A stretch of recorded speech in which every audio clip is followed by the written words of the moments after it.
Ladies and gentlemen, we are thrilled to have with us one of the top executives from one of the biggest online platforms in China, deliberating on the growth and internationalization of the Chinese content market.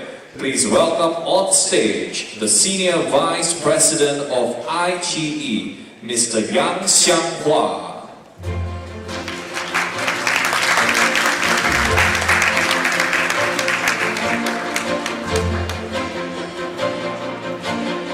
And of course, not forgetting the lead for this session, Mr. Jonathan Landreth, a veteran journalist covering the Chinese media space. Good morning, ladies and gentlemen. Welcome to the Asian Television Forum. I want to thank the organizers for bringing me here from New York City. It's a pleasure to be back in Singapore, where I lived 15 years ago for a couple of years. My daughter was born here. I have a fond place in my heart for Singapore, and I'm very grateful to be back here with Mr. Yang, my friend from iQIYI, who has come to us from Beijing. Let's please give him a welcome.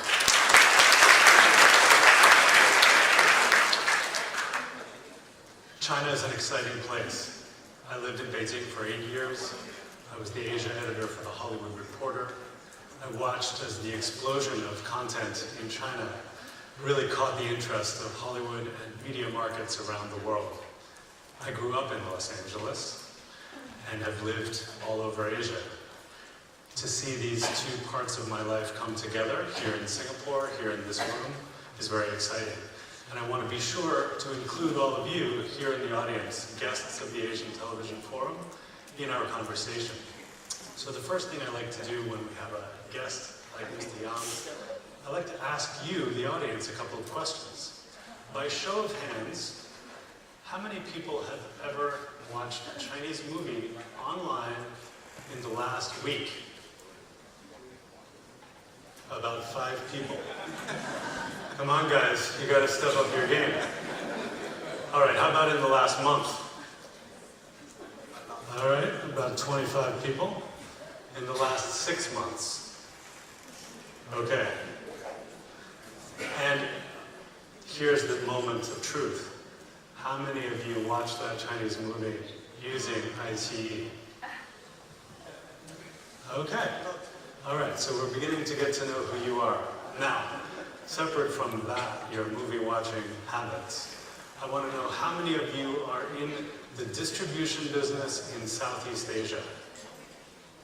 By show of hands. Okay. And how many of you are in the production business anywhere in the world? Okay.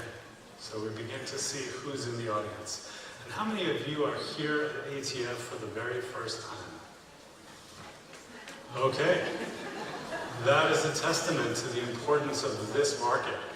Singapore is bringing parts of the world together. And here we're going to have a great conversation with Mr. Yang Xianghua. Mr. Yang, thank you again for joining us.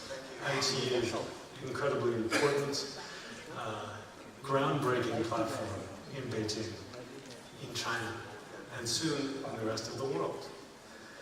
How did you come to work at that company? I want to know a little bit about Mr. Yang, the person. Why do you work there? Actually, I worked for iQIYI since our company was founded. And my boss, the founder, CEO, Dr. Gong Yu, is also my former boss. And we both work in another Chinese internet company named Sohu for several years. We are all internet businessmen. And about 8 years ago, in that time, the streaming service and the mobile, smartphone, and the 4G network is deployed across China. So we see that the video business will be a huge business in China. So we founded the company with the support of Baidu, and I joined the company as a tech internet guys. I built up our mobile app business, built up our subscription business, and also the smart TV business at that time. And everything is new business. I like innovate I like new business as nobody ever done in the past. 8 years ago, a mobile phone is very small. It's almost iPhone launched only 2 years, and there's not much Android phones. So mobile phone is very new business. So you like being on the cutting edge? Yes, actually. I remember when I lived in Beijing in 1997, we were still watching movies on Ondemand DVD. Yes. And now I can watch movies streaming on my phone. On the phone. 70% of our users are watching online video using the mobile phone. And how many users does IT have now on a monthly basis? Monthly basis, there are over 600 million users watching. 600 million people.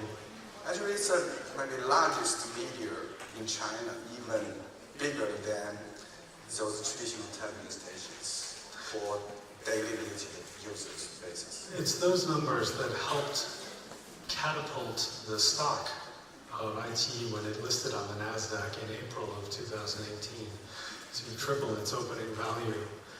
Since its opening, it has come down a bit. Mm-hmm. What are the challenges in the marketplace that's causing that fluctuation in the price of the stock? Yeah, actually we don't focus on the share price at a certain period. What we do is build a long-term valuable company. We provide the best service to the users to drive growth of our users and growth of our revenues. We always seek in this business a long-term business. So that's it. With a lot of competition from other companies in China, how do you distinguish in that long-term plan from your competitors? We are a young and startup company. We focus on both technology side and both content side. We have much more flexible, company operation than other companies, and we always leading the industry through innovation. Say we are the first one to develop a mobile app for long-form videos. We are the first one to launch the subscription business in China and make it so successful in China. It's totally different in US, In China, there's no paid televisions in the past, but almost all the internet users are used to free content on the internet. They don't want to willing to pay. I think it's kind of very similar to other developing countries. It's very different with like US or European countries. So we are always trying a new way, a new business model, new tax to make users like us using our service and pay for our service. You mentioned that there are some 600 million users. What about the number of subscribers at this point? At the end of the last quarter, our subscriber number will be 8.7 million in China. Mm-hmm. It's a big number, bigger than the subscriber number of Netflix in US. Is that 80 million? 80 million. 80 million, not 8.7, but 80 million. Mm-hmm. Again, not a small number. Mm-hmm. You also, in talking about innovation, overlooked one of the things that I find most intriguing. Mm-hmm. As much as I like watching movies on my phone on the subway in New York City, I also still love going to the movie theater. Mm-hmm. And IT has opened one of the first on-demand bricks and mortar movie theaters in China, where you can go in and rent the movie hall and basically call up any of the movies that IT serves on its platform and project it on the big screen. Yeah. It's a small part of the business, but is that a growing part? Do you see that there's a market for that across China? It's a new business, it's also an innovation of our company. In the traditional cinema, you only have to watch a film at a certain time, and you have to drive at a certain time and watch certain films. You cannot decide when to go to the cinema and watch the film at your demand.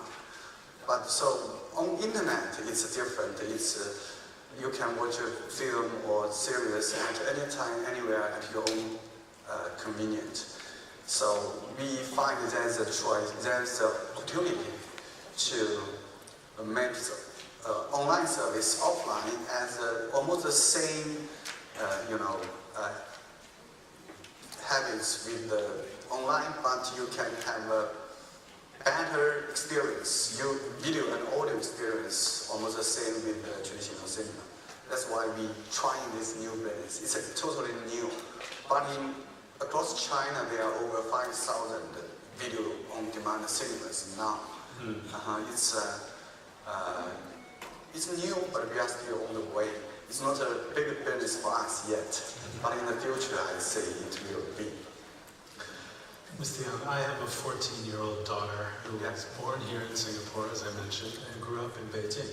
So she's a child of the future. She's an American, but she speaks Chinese, and she tries to share with her friends in New York City some of the movies that she grew to love watching with me when we lived in Beijing.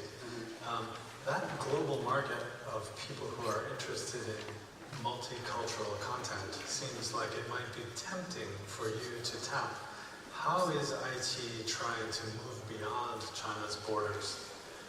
Yeah, now we only distribute our content through our distribution team, and we cooperate with local OTT or television partners as well to the world. Like in Southeast Asia, we cooperate with Astro in Malaysia and StarHub in Singapore. We produce a lot of our original content, series, live shows, films, and we distribute licensed content to our partners in different territories. Now we only mainly focus on Chinese market. And just as you may someday go out with content of original nature, you've begun to produce shows of your own. There are many countries and production hubs around the world, not least Hollywood, where I grew up, who are trying hard to get their content in China. What kinds of content at this moment are most appealing and most lucrative, most profitable for IT? For this question, I would like to share some data. Maybe is there? I have a PPT, please. Share data. What kind of content, foreign content, is Chinese users like? Maybe next page. So we'll switch to the next page, please. There we go. One more. And next. There we go. Is that the one? No. Okay, one more, please. There's a graph. He's got And a lot to share. Yeah, this one. Okay. Okay. So I would like to share what kind of content Chinese users like on our platform for movie, drama, live show, kids program, and animation. In China, Chinese market, most of the users are watching local Chinese-speaking content, like movies, dramas, and variety shows. The most popular is Chinese content. For film, and it's different. Like film, Hollywood movies, like US movies, is quite popular in China. For dramas, TV series, the second popular is Korean content. But Korean content is kind of a banned in China. So in the past, the percentage of the video views of Korean content is much bigger. And for kids programs, always overseas content is the number one video viewer. And for animations, Japanese content is popular. But it's a user habit of the internet. And I would like to share some story of, for film. There's a very successful Indian film named Dango in China cinema last year with a box office of $200 million US.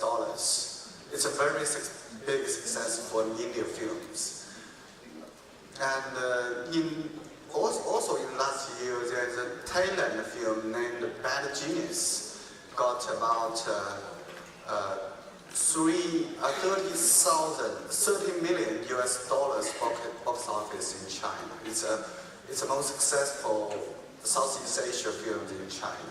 So we like to see for film, there's more and more non-US and non-Chinese films make success in China.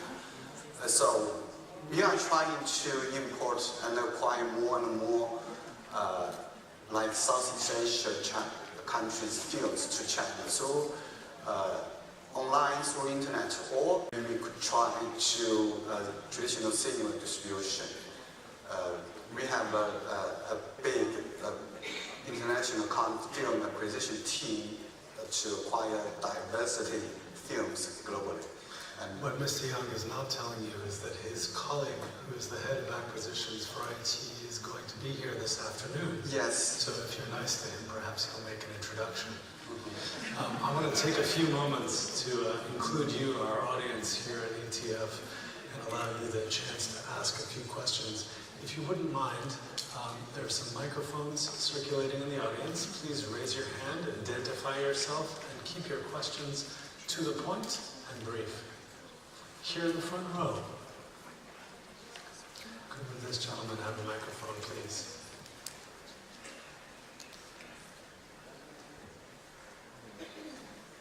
Thank you. Yeah, my name is Anand Valvari. I'm from India. Curious, you said Duncan did very well in China.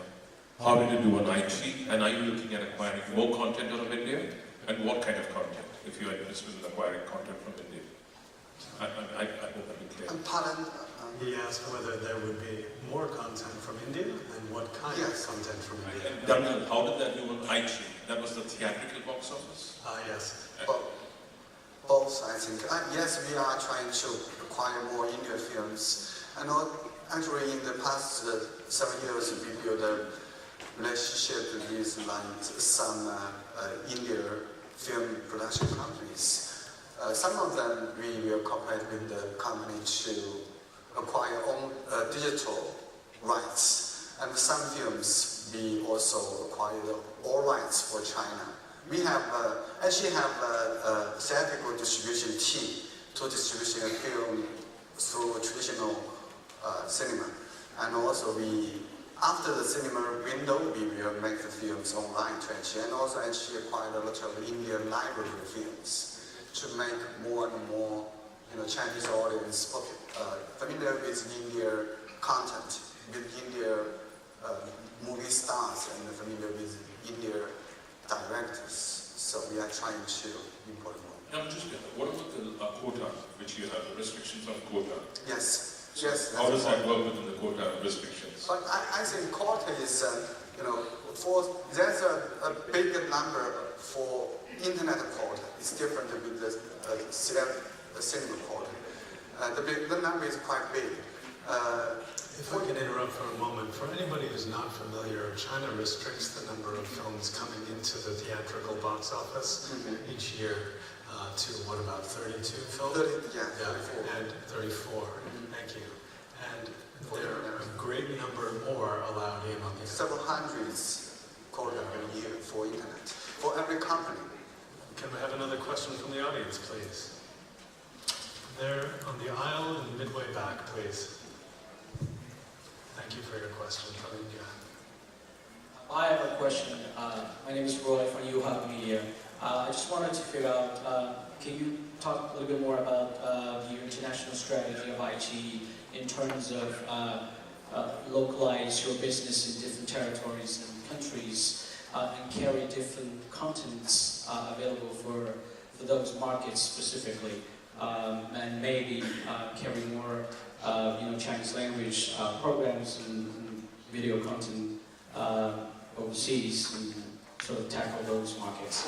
Yeah, that's said just now.